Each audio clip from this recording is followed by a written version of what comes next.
contrairement aux idées reçues par les publicités qui mettent en avant le Coca-Cola accompagné d'une rondelle de citron et de glaçons comme étant une source de fraîcheur, cette boisson n'est pas à privilégier pour étancher sa soif. Bien au contraire, elle est souvent addictive et possède des effets secondaires qui sont délétères sur le long terme. Elle est nocive aussi bien pour certains organes que pour les os. Contient le Coca-Cola. Le Coca-Cola et toutes ses boissons dérivées, Coca Cherry, Coca Vanille, etc., sont composées d'eau, de sucre, d'arômes naturels et artificiels et d'extraits de plantes.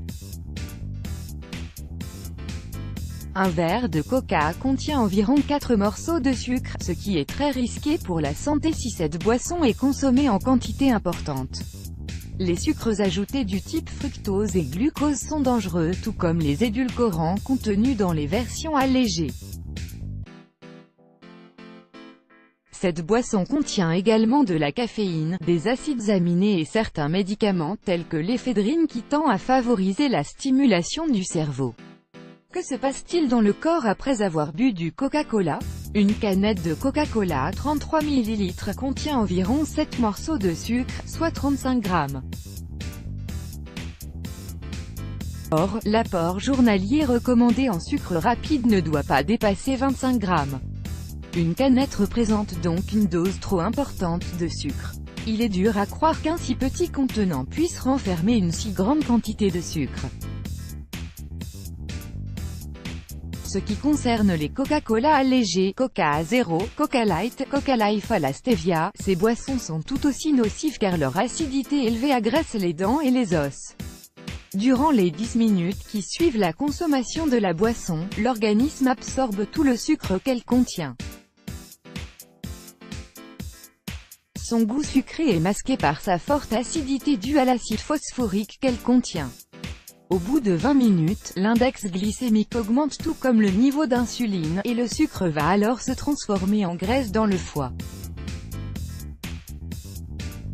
Au bout de 40 minutes, le corps va assimiler la caféine contenue dans le coca, ce qui va augmenter non seulement le flux sanguin mais aussi la libération du sucre par le foie. La caféine agissant comme un antagoniste naturel, le cerveau bloque alors les récepteurs de l'adénosine, une molécule qui agit comme neuromodulateur au niveau du cerveau et qui favorise l'endormissement. La sensation de fatigue disparaît. De plus, sa richesse en sucre rend le coca addictif et provoque de la dépendance à l'image d'une drogue dure. Le corps se met alors à travailler dur pour éliminer toute cette quantité de sucre à travers les urines, ce qui entraîne sa déshydratation. L'organisme est donc en hypoglycémie et souffre d'une forte baisse d'énergie. Une heure après avoir bu le coca, la sensation d'excitation laisse place à la fatigue et à des changements d'humeur, car tous les nutriments essentiels ont été éliminés en même temps que le sucre à travers les urines. Que se passe-t-il après avoir bu du Coca-Cola pendant un mois? C'est l'expérience qu'a voulu tenter George Pryor, un Américain de 52 ans qui a décidé de boire 10 canettes de Coca-Cola par jour durant un mois afin de connaître les véritables effets que le sucre contenu dans cette boisson pourrait avoir sur son corps. Avant de débuter l'expérience, George était mince et suivait un régime paléo composé essentiellement de viande maigre, légumes et fruits rouges. Durant 30 jours, il a alimenté son site internet appelé 10 Coca par jour, 10 Coca Day, afin de donner des nouvelles de son état et noter l'évolution. Au bout d'un mois, il a pris 10 kilos et son indice de masse grasse a augmenté de 65%. George a également ressenti une certaine addiction pour le Coca-Cola et autres produits sucrés durant son expérience. Il recommande vivement aux gens de faire attention à la quantité de sucre qu'ils consomment et de se renseigner sur les effets nocifs des sucres rapides sur leur santé. Selon lui, les enfants ne devraient pas boire de Coca-Cola, ni de soda car ils contiennent aussi énormément de sucre.